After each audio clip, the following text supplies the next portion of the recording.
We will be talking about 3 lessons I learned from this weekend. I am on the West Coast, so I'm going live a little bit later than normal. And I am with an executive over the last couple of days. We started 2 days ago, and now we're on our third day together, or second day together. Tomorrow will be our third.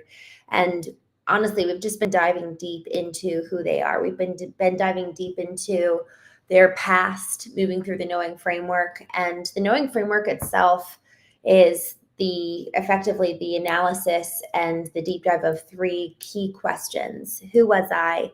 Who am I? And who do I want to be? And y'all, there's something so incredibly important about these 3 questions, because so much of the time we're living with this constant eyesight and vision on tomorrow, even 5 minutes from now, much less so 5 years from now. And we are constantly living in the future. And then on the other side of things, for those of us who have lost someone dear, I just know that when my brother-in-law was killed, I lived so much in the past. And I actually never wanted to move away from that. I wanted to keep him alive as close to us as possible. And so I was perpetually living in the past. So there's this dichotomy of living in the future or living in the past. And either way, we're not living in the here and now. We're not actually able to alchemize that which is in front of us, because we are not actually here. We're not actually present. And so what I want to talk about tonight is 3 lessons I've learned from this time working with a decamillionaire executive. It's been such an incredible honor to be able to sit with them in the experience of their life, looking back in the history, looking at the future, sitting in the present moment. And one of the biggest things that I've realized, the first of a couple things. The first is just the power and importance of asking questions.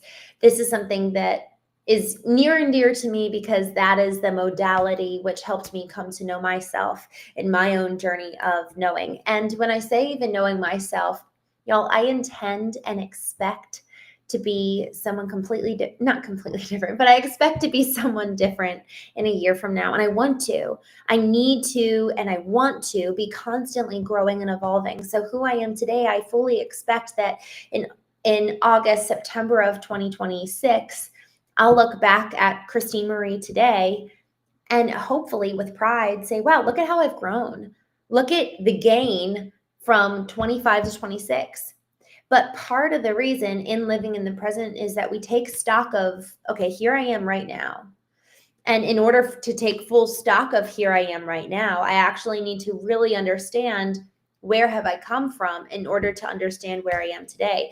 And the way that I have found personally to really come to understand my stasis, my status quo, my modus operandi is through the process of asking questions and through the pulling out and tracing of the roots. So it's almost like someone says something and you pull the thread, and then you see what unravels and you see the direction. If any of you have seen effectively visualize a sweater along with me, if you will, and there's just this little piece that's out of place and you pull on it, and then all of a sudden you just keep pulling and pulling, and then the thread ravels all the way down. You see that thread that started at the top of the sweater actually travels all the way down to the very bottom, and then it continues to go. And so this whole concept of asking questions is effectively pulling on the threads. It's effectively following the yellow brick road down to the very Genesis experience, whether that was at 5 or 15 or 25, that this mindset today, this reason why I am acting or behaving, believing something, it is tied to the genesis, the root, the origin story of the core why. And typically, most often, it's during childhood, and then it's reinforced in the years after. And so day 1 of the Knowing Intensive is really dedicated to, well, who were you? What are those core beliefs that really were established during your childhood that maybe you didn't even realize were core beliefs, but what were those core stories? And then how do they manifest today? And so again, with this whole examination during this conversation of what are those things that I learned throughout, and we're not even done. We're only kind of midway through. We still have tomorrow to go. But man, the power of asking questions. Because y'all, there were times today and yesterday when I thought we had kind of reached the end of the thread pull, and I just leaned in a little bit more. And y'all, it's not just asking questions, but it's also really paying attention to the body language and the physical response we receive from someone. So this whole exercise of asking questions, actually someone sent me a video testimonial around knowing and how they have used knowing in their business, but then also in their personal life. And this whole element of telling and sharing compelling stories of the why, the genesis story, he said not only has helped him solidify business deals and make sales, but it's also allowed for him to solidify a deeper connection and a deeper relationship with his wife. And he said his 4-year-old daughter. And he really unveiled that during that I think it was a 6-minute long testimonial video he sent of applying the process of this knowing framework, of really doing the deep dive and really leaning in, both to allow yourself to be known, but then also to know others. Taking this position of curiosity and really asking why and leaning in and wanting to know. I think that's, man, isn't that the most important thing? Isn't that what we all want? We want to be known.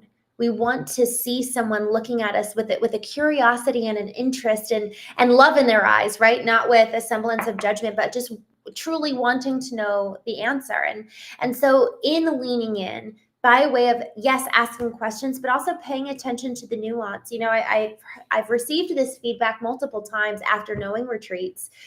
You don't let us get away with just the half-hearted answer, or you don't stop when most people would, but you keep going. And man, I think that probably the biggest reason why that's been my approach is because I want people to do that with me. And so that's allowed for this depth of connection with the executives working with, whether it's at the knowing retreat or the one-on-one knowing intensives.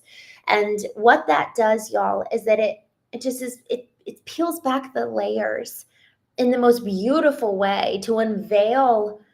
When we think about our intelligences, I've talked about this a lot on the Knowing Show, that there are multiple intelligences: the emotional intelligence, the intellectual intelligence, the spiritual intelligence, the physical. And effectively, in so doing, in the asking of the why and the tracing of the roots and pulling the threads, we see how the genesis story for how each intelligence formulated their own kind of opinion and data, and then allowing each one to come to the table. But the questions allow for it, the question itself almost opens the door for the intelligence itself to then reveal the data. Because if we're not asking why, it's more often than not that the intelligence is knocking at the door with the data that they have to offer. So it's effectively opening the door for the boardroom of, hey, everybody come to the table, let's talk. And then the EQ comes and says, this is what I know. The IQ comes and says, this is what I know. And then we can actually make an informed decision by way of allowing everything that we know to come forward. So the first real lesson from this knowing intensive is asking questions and really leaning in, and not just paying attention to that which is said, but also leaning into the physiological responses that we can see, sense. That's why in person is so powerful. And we have the ability to do this with our kids, with our partners, in a business setting. Just watching, like, where do their eyes go? If you read, and I haven't read this, but I've sat in the room under Chris Voss, who is, one of the world's top negotiators. He worked for the FBI for a long time, and he talks in Never Split the Difference. He talks about the ability to understand and read body language. And so whether it's in person on a professional level or a personal level, the ability to ask questions and then watch, and we have to be fully engaged in order to do this well. That was one of the things that stood out to me tonight as well, is that over the last 24 hours, as I've been having this interaction with this executive, is that I can't check out. Like, that's one of the things when you're in this constant engagement, is staying activated and allowing my own intelligences to inform me, but then also being so present to pull forth. We're talking, this actually happened, it was probably around 6 p.m. tonight. We were really starting to make like a good rhythm and good connection. We were talking about the professional, We were talking about leadership and how they show up with their team. Yet it was so interesting because the way that they were showing up in terms of the leadership style actually had roots and kind of, you can say, a relationship with the emotional level on the personal side from childhood. And we what we landed on, and in exploring, we really actually went through the timeline of their life and really understanding what was the transition from boyhood to manhood, and when did that happen, and what were the narratives that were informing that change in you at one of the most critical times of your life during this transition from boyhood to manhood. And what were the narratives being spoken to you? What were the narratives you actually interpreted about the world during this time? And how does that show up today in your own boardroom as you're engaging with your employees? And it was so interesting, y'all, because if we don't understand our own intelligences and how each one plays a part, we have to have every single one activated, or else one is going to be so much louder than the others. And over the last 3 years, I've really switched on my emotional intelligence. That was dead, dormant. It was completely inactive for about 28 years of my life, until 28 when my husband left. And I just, man, I had to go deep, and I had to go into this, like, I effectively had to turn the other intelligences, I had to like dim them down a little bit because the EQ was just so quiet and I had no access to my emotions. And so I kind of had to turn up that volume a little bit, even in a disproportionate way. But I knew that I was doing it with intention so that I could tune into this new type of input that I had never received before in my life. Here's the thing. I had received it, but I had never honored it. And so therefore it went quiet. And so in kind of turning up the input of the emotional intelligence over the years, it's allowed for me to then, okay, now I can start turning up my IQ a little bit more. Here I can turn up the spiritual intelligence a little bit more. And now I have the entire boardroom activated. And the intelligence that I'm actually working on the most right now is the physical intelligence. Funny enough, I was, speaking with a male executive today, and he really is working on now getting in touch with his physical intelligence, getting in touch with, what is my body telling me? And y'all, this is critical, because what he's experiencing now by way of silencing his physical intelligence is like actual literal sickness in his body. His body is literally like revolting against him because he's never actually taken the time to listen to what it says. But what we did over over our time together thus far is identify that with every step towards honoring that, what his body is telling him, it starts to get healthier and it's starting to heal. But it's only by way, same with my emotional intelligence. The more I actually tuned in and turned up the volume of the emotional intelligence, all of a sudden I started to come to like this peace internally, but I had never accessed it before. So it was like, okay, I can experience peace if I just stuff it all away, but God forbid it ever comes back. So for example, with my brother-in-law being killed, I just stuffed it all away. I was so, oh gosh, the grief was the things that I wrote in my journal that no one ever read. It was so devastating going back and reading from like 2016, 2015. It was so isolating, the amount of emotional pain I was in, and no one had any idea, because technically it was my sister who lost her husband. So who am I to gripe and complain around my loss when it wasn't, I wasn't the one that really truly was impacted. It was my sister and her 3-week-old baby girl who lost her daddy, and she lost her husband. So why should I complain? But in so doing, I isolated myself. I didn't get the support I needed. And then I literally numbed out in all the other areas of my life, so that when my husband ended up leaving me, I was like, whoa, like I had to come to terms with the fact that I even feel it. I feel discomfort in my stomach even now saying this. After I went to therapy, I actually apologized to my husband, and I said, I'm so sorry for never healing from the loss of my brother-in-law. And he didn't, I think he had already mentioned one time that he wasn't sure he wanted to stay. So it wasn't like we were in a great relationship anyways. But I apologized to him because I still will never fully know how my emotional numbness impacted our marriage. And then, when he left, I had to reconcile with, okay, who's the person looking back at me in the mirror? But man, y'all, it's so incredibly important that we actually do the work to reconcile with the person in the mirror and the intelligence that we potentially have neglected for the years past. And so for me, it was the emotional intelligence that had been far neglected. And now I'm looking at my physical intelligence, and I'm even starting to see myself, like when I'm not paying attention to my emotions, or I'm not paying attention to even what my physical body needs, like sleeping enough. I'm starting to see the physical ramifications of that. I won't go down that rabbit hole. I'll come back to this. So the second lesson that I learned from the Knowing Intensive retreat for this executive this weekend, I actually wrote down on my notes just to keep me focused. So there's always a deeper why. That really stood out to me during our time, was that there were times when I thought we had effectively gotten to the end, and it was like, okay, we're here, we arrived. But again, with kind of paying attention to the physiological responses of that person, it was really helpful, like leaning in even further and just being quiet. And that's a hard one for me. It's really hard for me to just sit in the silence and wait for them, because growing up, so I'm the fourth in the line of 6 kids, and my parents very much so helped me learn that I was the bridge between the youngers and the olders, and it was kind of my job to keep everybody happy, and that was the role that I filled, and that's the role where I found value, and that's the role that I stepped into and walked in order to receive the love that I wanted and the connection with everyone in the family. So I played this role of effectively being the jokester, being the caretaker, being my grandmother told my mom when my mom was pregnant with me, like, your daughter, I just have a feeling like God told me that your daughter's going to be like Mother Teresa.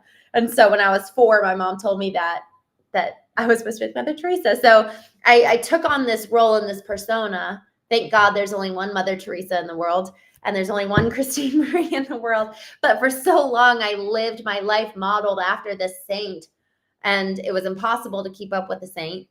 But I tried. And so for so long, I was constantly filling in the gap and filling in the silence with my own opinion, my own desire to make someone happy, taking action rather than letting someone sit in the discomfort of their own pain, or just letting them sit and try to figure it out themselves. I really wanted to be the savior, which actually is kind of, when we think about masculine and feminine, I'm not talking about male or female, but there's a very masculine and feminine type of way that we can manifest. And feminine is like very tender, very caring, but then the masculine can be very organized, very efficient, very task oriented. And so what I did, and even now as I'm talking about this, I just kind of realized, like, my feminine came out in a very masculine way, which was, oh, I'm going to take care of you in a very structured way, and this is how you need to be cared for, rather than listening, and rather than waiting in the stillness and then the silence. And the more that I'm interacting with different individuals, the more I'm seeing that, there's a discomfort in their pain. And I learned this so keenly with my sister when she lost her husband. It was so uncomfortable to not do anything and not be able to do anything.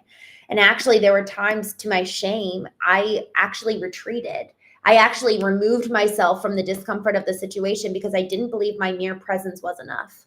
I didn't think that because I couldn't offer any help, I literally was like, well, it's probably better for me to just be gone, rather than recognizing that people just, man, to just sit with someone. There's this biblical, they talk about it in the Bible, this concept of sitting in the ashes with someone. And actually, I think it's of the Jewish custom, Shiva. I've only been to one, but it was right around the time when someone passes. Shiva is effectively the practice, the Jewish tradition of going and sitting with someone in their grief. And I think it's so incredibly important because most Western traditions, or most Western culture rather, doesn't have a real tradition around grief. And it's so awkward and it's so uncomfortable and we don't know what to do. So we just hightail it out of there and leave and extricate ourselves because we can't do anything. And the other side of that is that we don't place enough value in our being to then just go and sit with them in their grief. And we actually make it be about us. Well, I don't have a place here. This is uncomfortable for me and I can't do anything.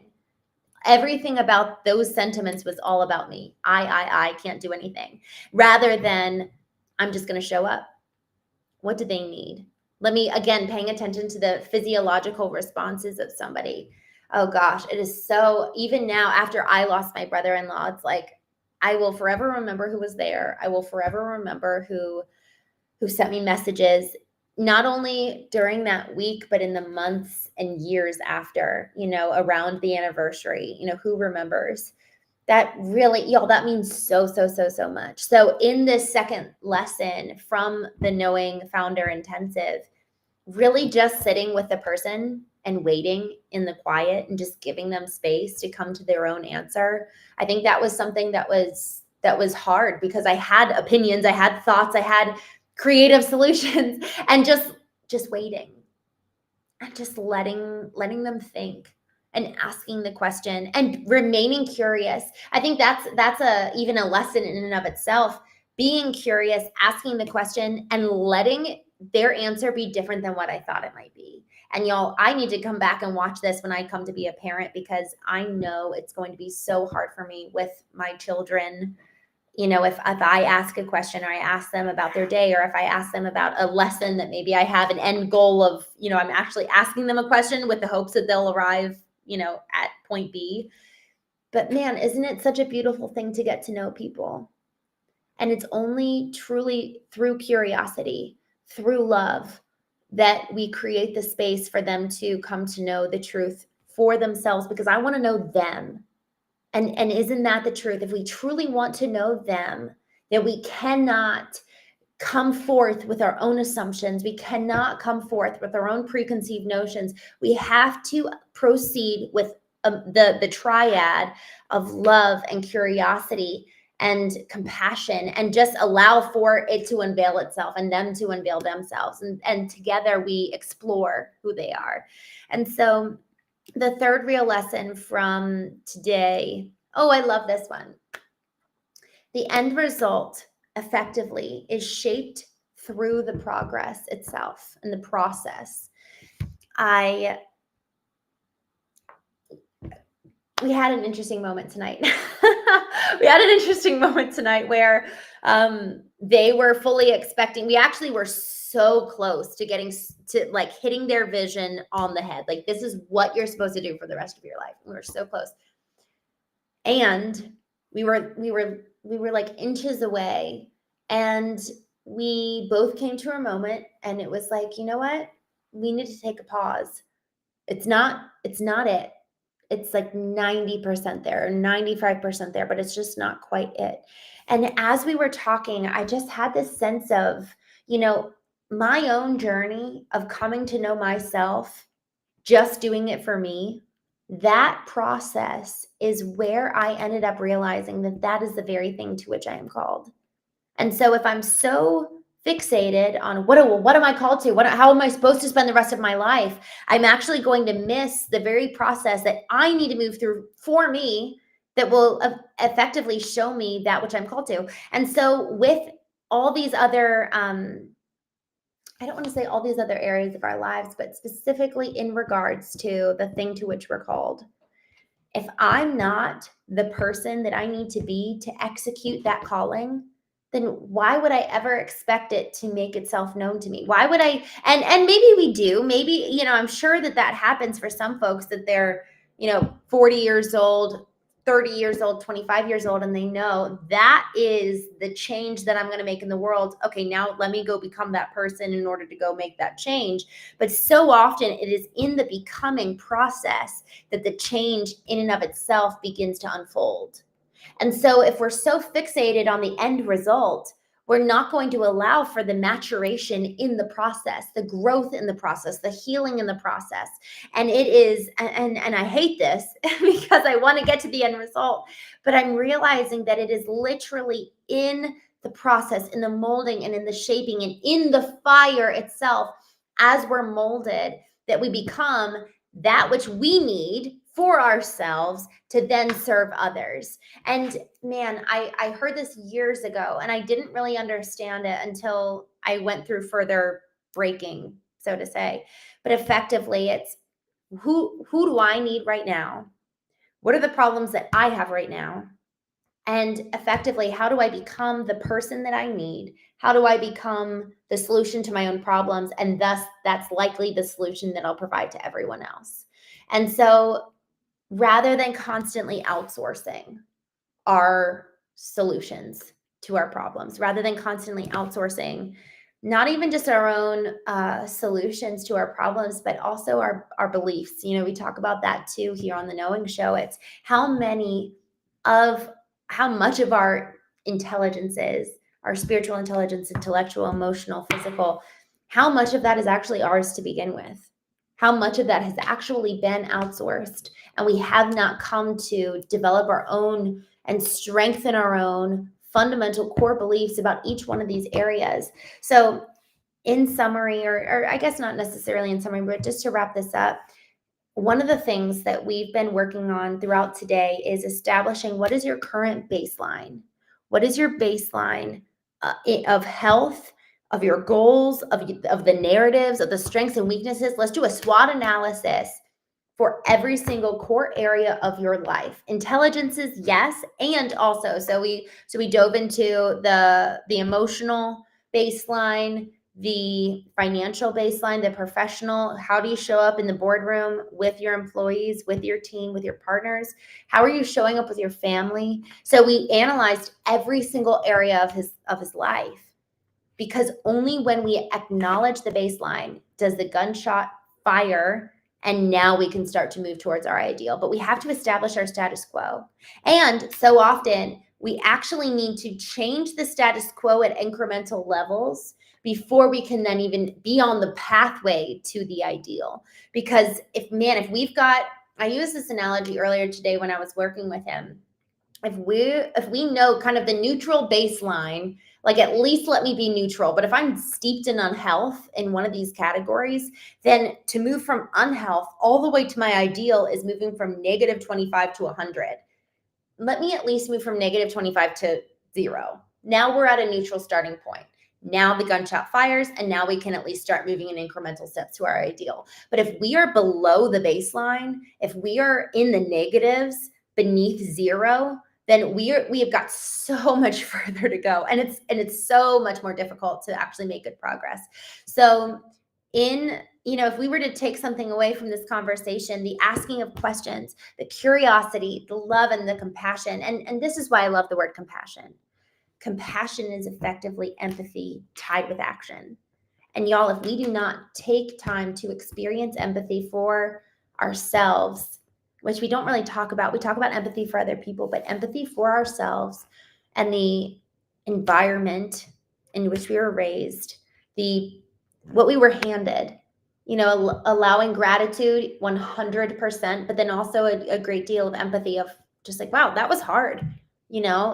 That's really, really challenging that I was handed that lot, whatever that lot is. But if we only are looking at ourselves with judgment, it's going to be that much harder to make any real progress. And so if we exchange judgment with curiosity, coupled with gratitude, with love, compassion is empathy with action. Then we can start making forward progression. So 1, looking at ourselves with curiosity, love, compassion, asking questions, and then really allowing us to then analyze, what is my baseline? Where am I actually beneath 0 in the negative, in unhealth? And the categories that we analyzed were family, socially, relationally, socially in terms of just like friends, and then relationally in regards to, those core deep relationships in our lives, whether that's mentors, whether that's with our partners, and then also looking at it from a professional level, financially as well, and then honestly, the physical, the fitness, the health, wellness. That's such a core category. I've been really leaning into this over the last couple of weeks, and it continuously shocks me how almost 50% of our life goes to our physical well-being. We spend 7 to 8 hours a night sleeping, 2 hours a day eating, prepping food, maybe let's say an extra hour of the day in the gym, maybe another hour in the day relieving ourselves and tending to like personal items. Y'all, that's 10 to 12 hours every single day. That is half of our lives go to this physical self. And yet we hardly ever take time to really assess, well, how am I feeling? Do I actually feel good? Am I really truly nourishing myself? So when we analyze what is the baseline of every single one of these core areas of my life, where am I below baseline? Where am I starting at zero? Where am I actually above the baseline? Where am I really, really thriving? And then analyzing it against our ideal. And then from there, now the gunshot fires, and now we can start making true incremental progress in our lives. So with that,